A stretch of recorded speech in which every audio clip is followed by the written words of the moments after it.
Grazie a tutti voi, grazie a Mangiaparole che ha reso possibile questo pomeriggio letterario. Presentiamo questo romanzo scritto curiosamente a quattro mani, La proprietà transitiva, Federico Licotti, Nelson Martinico. Di che si tratta? Allora, negli ultimi tempi ha trovato sempre più spazio nella letteratura ma anche nel cinema la presenza del mondo omosessuale. Noi troviamo gay e lesbiche in romanzi, in film, il che era ed è giusto in un contesto di rivendicazione dei diritti civili che poi sono anche diritti sociali. È anche giusto da un punto di vista letterario, tenuto conto che in letteratura spesso vige il principio dello scarto dalla norma, della irregolarità, della trasgressione, ecco, della trasgressione.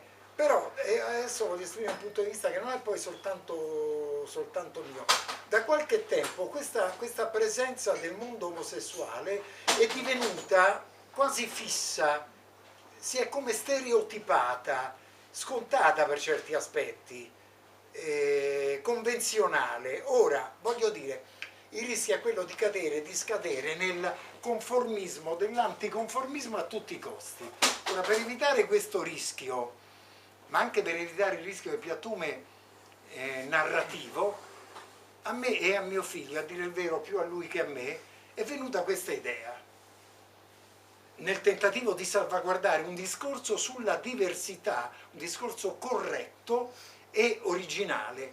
Allora, l'idea è questa, di un racconto incentrato sulla figura di un transessuale siciliano, il quale a metà di questo secolo, il XXI secolo, diverrà presidente del Consiglio con l'appoggio per giunta della Chiesa, che ha rinnovato molto di sé alla luce del Concilio Vaticano III, indetto da Sua Santità Giovanni XXV.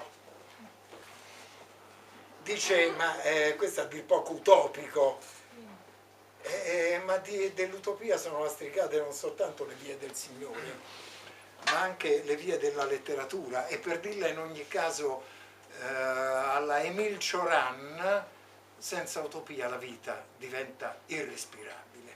Ora, a questo punto io farei una prima pausa, darei la parola a Federico perché possa leggere l'incipit, o per meglio dire alcuni brani dell'incipit di questo romanzo, in cui, in questo incipit voglio dire, si parla di Princesa. Conoscete Princesa?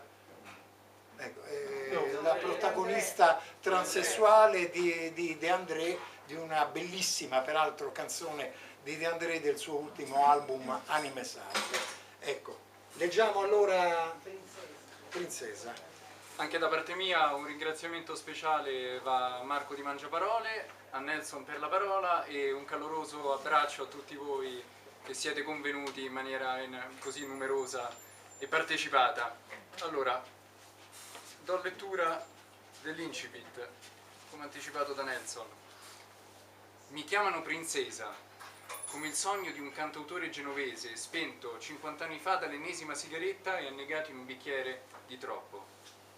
Sui documenti c'è scritto Alejandro Fernandez, ma non è il mio vero nome, io non sono brasiliana.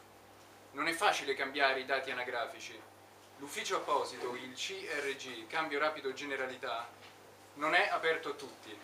Grazie a un cliente che conta, a me è riuscito di trovare la giusta maniglia. Il tuo vecchio nome scompare per incanto e neanche Domine Dio, con tutto il rispetto, può più ripescarlo.